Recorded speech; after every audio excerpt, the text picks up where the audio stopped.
Hello, and welcome to this recorded sermon from the Ipswich Methodist Circuit. My name is Steve Mann.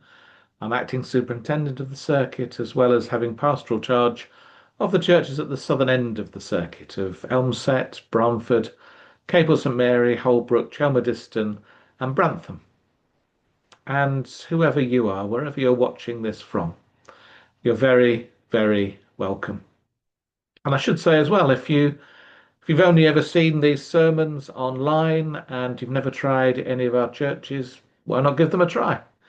You'll get a very warm welcome, and if you don't, you're very welcome to let me know and ask me to do something about it. But do come and try us out. I wonder for you, what defines a home? Or I should say, a good home, because clearly you can have bad homes as well. But what does the word home mean to you? I guess first thoughts might go to bricks and mortar and material things.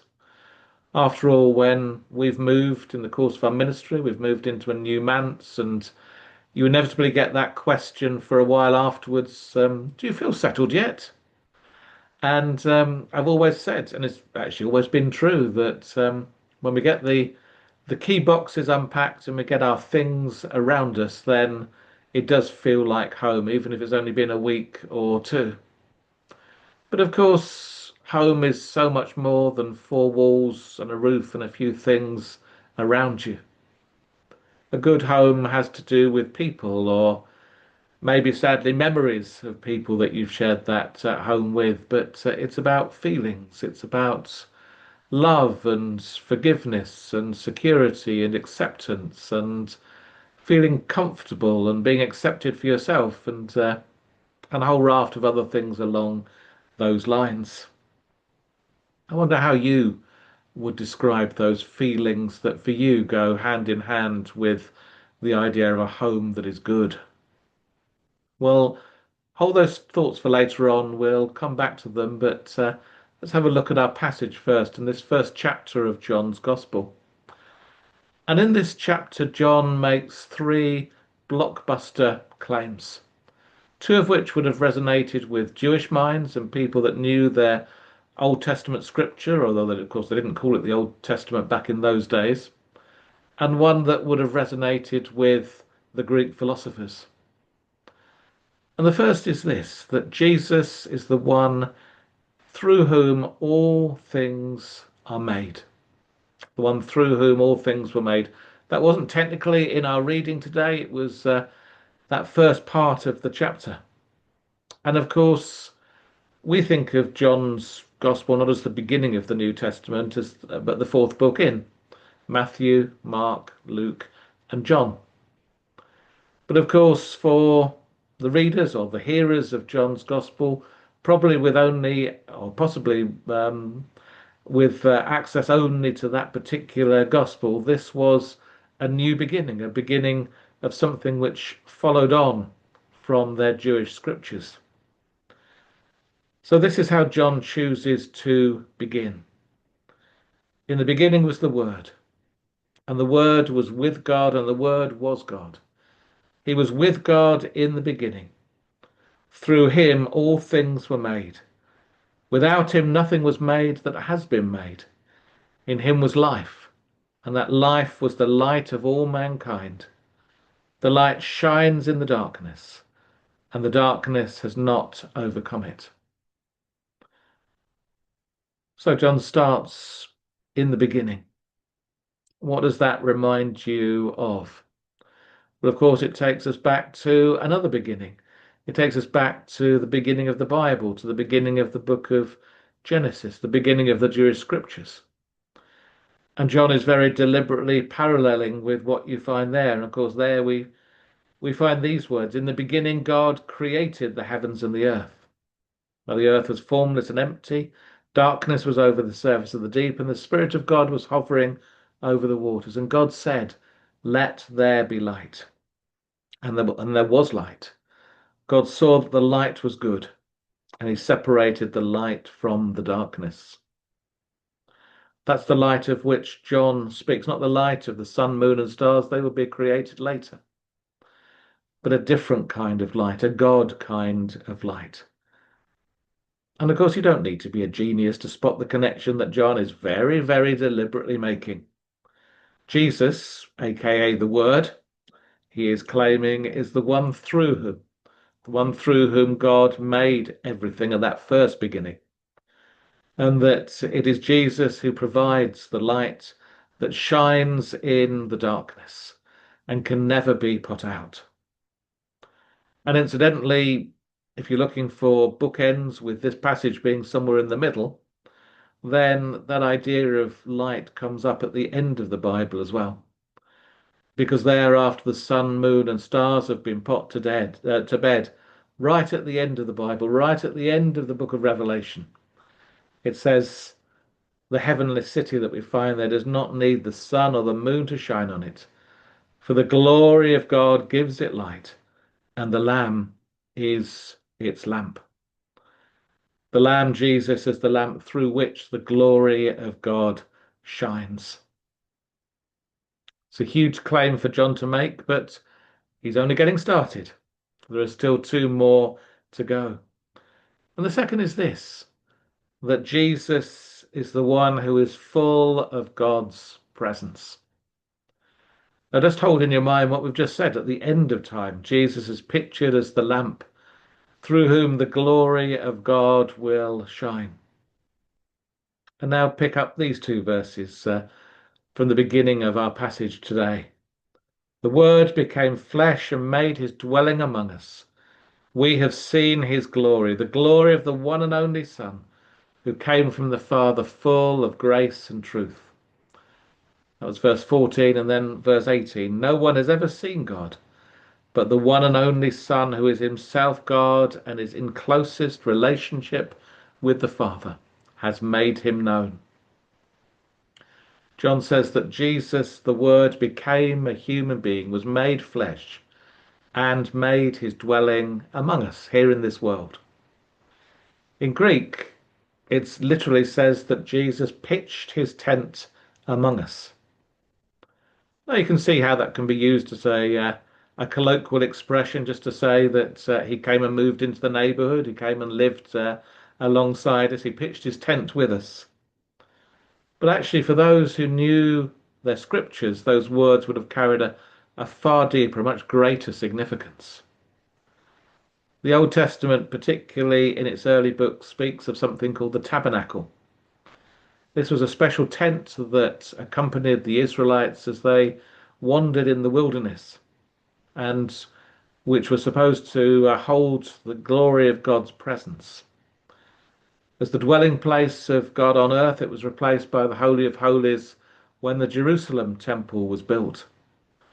And imagine standing outside that tent or outside the Holy of Holies and looking across at it and knowing that the glory of God, the presence of God was inside that place, inside that tent, inside that building. And yet you could never see it. You could never encounter it. You could never experience it, or you would die. Now you can see the images that John is conjuring up in people's minds with this reference to pitching a tent. And by the way, the one thing I should have said before I said that was actually the word tabernacle is not a special religious word. It does sound like an old-fashioned religious term, doesn't it? Tabernacle. But it's just really in Latin the Hebrew word for a tent. And so when John uses that phrase of Jesus pitching a tent, he's taking us back to that special tent in the wilderness, that special tent that was said to contain God's presence. Now he is saying we don't have to stand looking and thinking about God's presence on the other side of a tent wall or the other side of a brick wall. Now he claims the glory of God can be seen by all. We have seen his glory, he says, the glory of the one and only Son. Jesus, he says, has made the Father and the Father's glory known to us. And then thirdly, we can say that John claims that Jesus holds all of the answers to life, the universe, and everything. I don't know whether any of you ever saw a program, I think it was on satellite television, but a comedy series called Chuck. I'm guessing about 10 years ago, although the older you get, the less reliable you get at remembering back. But the premise of the show was a bit of a wild one. It was a mild manner computer, oh, sort of a medium level computer expert. If I remember rightly, I think he worked in a computer store, who had a friend in the CIA who sent him this email, which somehow embedded the only copy of a CIA software program into his brain. Don't ask me how that is possible. But that's the setup for the story. So then, of course, he has CIA handlers and, well, Q special missions and a lot of fun and jollity. And that's kind of what John is talking about when he speaks about the word, or to give it its Greek name, the Logos. Because Logos wasn't a word that John invented. Logos was a word that had been kicked around by Greek philosophers for, well, probably 2 or 3 centuries or more. And when they spoke about the Logos of the universe, what they were talking about was trying to get at principles, rational principles by which the world was ordered and existed. Over a course of that length of time, you can imagine that different views emerged. Some people saw it as ideas, some people saw it as a kind of force that operated within the universe. But they called it, as they debated what it might look like, they called it the Logos. So what John is saying when he says the Logos has come among us, the Logos, the Word, has been made flesh and made his dwelling among us, he's saying that yes, there is a Logos. Yes, there is, or there are answers to life, the universe, and everything, but it's not a philosophy. It's not a force, but it's a person, and that person's name is Jesus. And within Jesus are all the answers, a bit like, and it's a very poor illustration, but a bit like that CIA program embedded within the brain of dear Chuck. Jesus, through whom all things were made. Jesus, in whom the glorious presence of God resides. Jesus, in whom reside all the answers to anything you could possibly imagine. And and John says, Jesus, the Word, became flesh. He made his dwelling among us. He moved in with us. He made his home with us. Now, what happens when someone new moves into your street? Chances are that before very long you'll meet them, and one of two things will happen.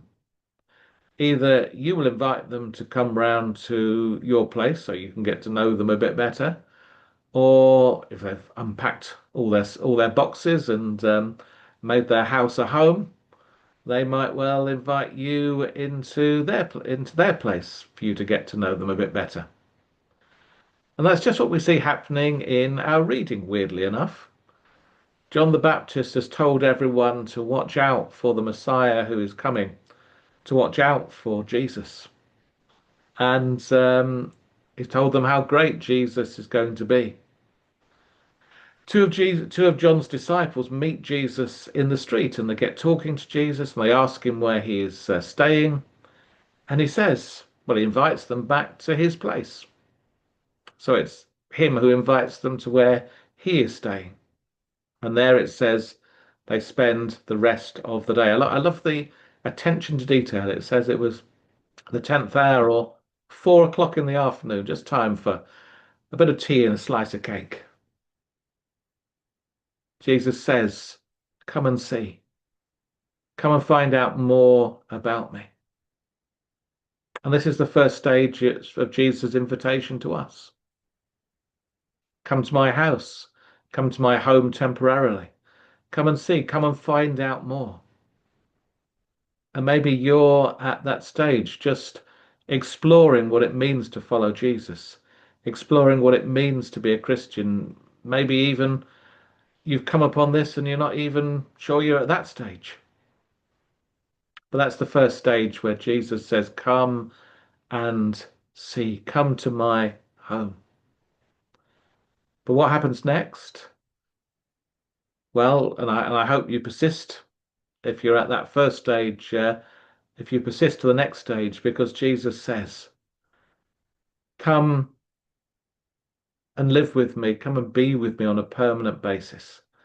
He invites people to a home which is not a house consisting of bricks and mortar, but for his disciples was a home that was about people being together. I was reminded of the Paul Young song, "Wherever I lay my hat, there's my home." But for Jesus and the disciples, it was very much like that, moving from one place to another. But home for them was defined as being with Jesus.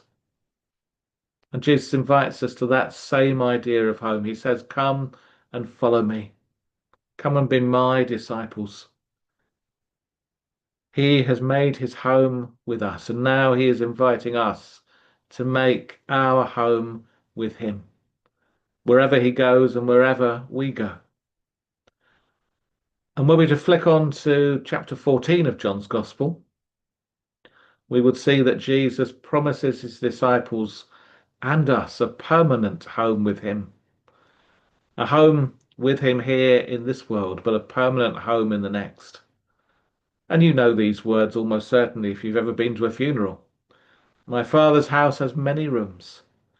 If it were not so, would I have told you that I go to prepare a place for you? And if I go and prepare a place for you, I will come back and take you to be with me, so that you also may be where I am."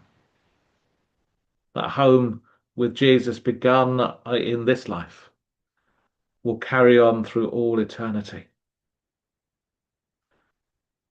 So, what does home mean to you? That was the question with which we started this sermon.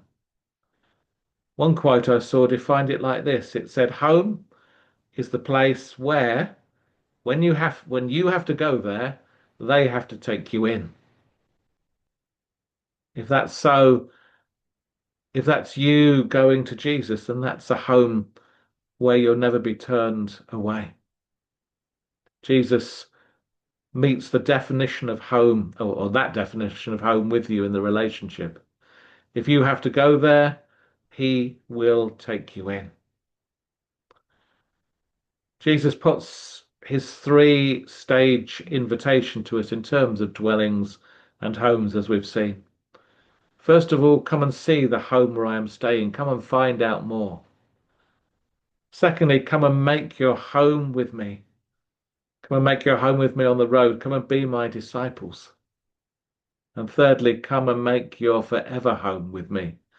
Come to my Father's house. What's your answer when I ask that question as to what a good home means to you? A place of love, acceptance, security, forgiveness, and so much more? That's how Jesus wants you to feel in your relationship with him.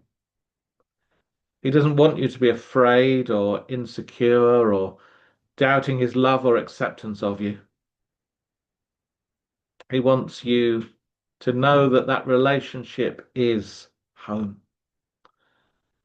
So take a little time at the end of this sermon to reflect before Jesus and let him show you that with him, home means exactly what we have been talking about. It means exactly what it says on the tin, and yet so much more as well.